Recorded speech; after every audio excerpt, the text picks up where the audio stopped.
Well, Bardstown, Kentucky looks like your picture-perfect small town, but under the surface, there's something much darker. It's the site of 5 murders over 3 years, all unresolved. The disturbing mystery is that subject of Vault Studios' podcast, Bardstown. We have an exclusive look in today's True Crime Chronicles. Welcome to Bardstown, Kentucky, where welcome signs call it the most beautiful small town in America. I'm Shay McAllister. I'm a reporter at WHAS 11 in Louisville. I want to tell you a story about a town in Kentucky, a beautiful, close-knit town where some truly horrible things have happened. Horrible and gruesome murders that are being brought to light in a podcast called Bardstown, with the work from investigative journalists Shay McAllister and Jessica Knoll. A police officer with a wife and 2 young sons, a teacher and her teenage daughter, a 35-year-old mother, and 18 months later, her father. 4 of them murdered, 1 of them missing, considered dead. Who is responsible for this history of violence? Not everyone wants to talk about it. A lot of people would rather forget. The mystery began in May 2013. 139 Adam dispatch on scene. 139, have you on scene, 1737.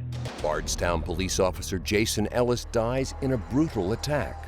The culprit had deliberately placed tree limbs across the roadway, and when the officer got out to clear the debris, he was shot and killed. No suspects and no answers. Less than a year later, another mystery. 48-year-old Kathy Netherland doesn't show up for work. The Bardstown elementary special ed teacher and her teenage daughter, Samantha, were found dead in their home. A gruesome murder. Again, no answers. 15 months later, Crystal Rogers vanishes. In November 2016, another death. Crystal's father dies. 4 murders, 1 missing person. With few clues or leads, Jessica and Shay visit the one person who's named a suspect, Crystal's boyfriend, Brooks. We're about 1 mile from Brooks' house. What did he tell them? And is he responsible? It's no secret in this town community that I've been named the suspect. And earlier this morning, Tori, Al, and Lindsay spoke with the hosts of the podcast Bardstown to get a sneak peek of the final episode out today. We're joined now by investigative journalists Shay McAllister and Jessica Knoll at our sister station, WHAS in Louisville, Kentucky.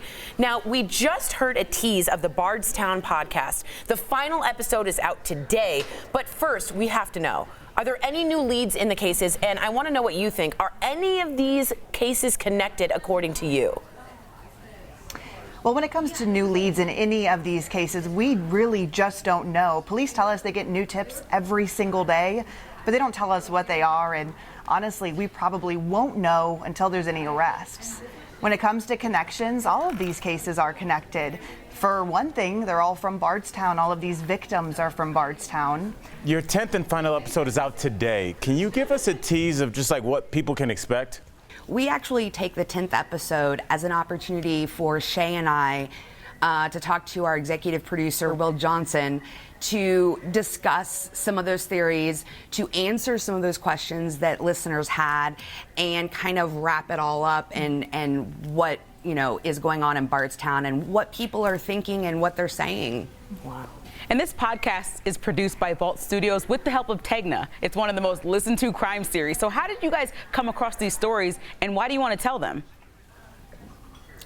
So it all started for me back in 2013 when Jason Ellis was killed. I was working for a TV station in Cincinnati, and that's when I started investigating his case.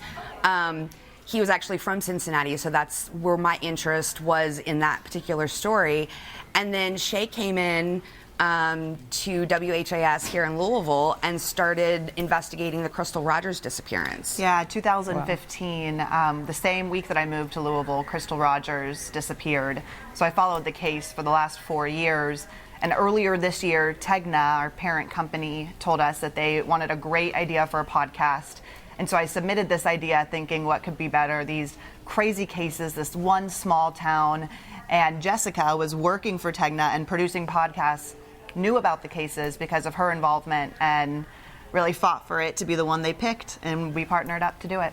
Well, I'm really glad you guys are taking the time to push, because I know a lot of these cases, no one's there to give the publicity that the parents and the town so desperately need. So be proud of yourselves for keeping up this in the publicity. We will too. We want to say thank you, Jessica and Shay. Now, to hear the final episode or listen to the entire podcast series, visit bardstownpodcast.com. Again, great work, ladies.